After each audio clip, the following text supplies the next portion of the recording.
was horrified to discover that the dollhouse my father gave me had inexplicably gained a terror. Following the dog's gaze, I looked toward the living room and saw that the frightening head, which had originally been placed on the table, had somehow moved to the floor.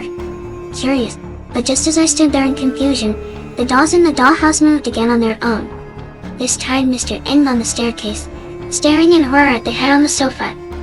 Carefully shifting my perspective, I saw that the dog had eerily moved to just outside the door, while their timid son had been repositioned into the living room, peeking furiously at the head on the couch.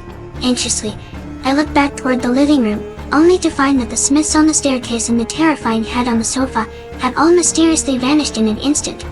I hurriedly inspected the dollhouse and finally discovered that the head had moved on its own from the living room to the bedroom.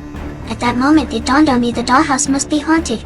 Determined to drive out the terrifying head, I went to a toy store the next day hoping to buy a priest doll to exorcise it. Unfortunately, the store didn't have a priest.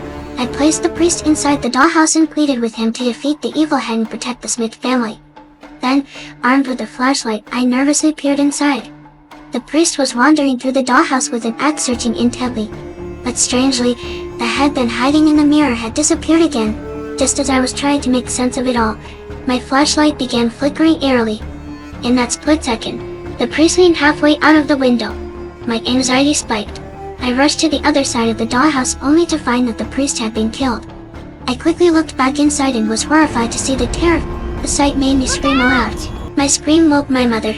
Not wanting her to find out I was still awake so late, I immediately dove under the covers and pretended to be asleep. She came into my room and asked with concern why I'd screamed. I lied and told her it was just a bad dream, assuring her I was okay.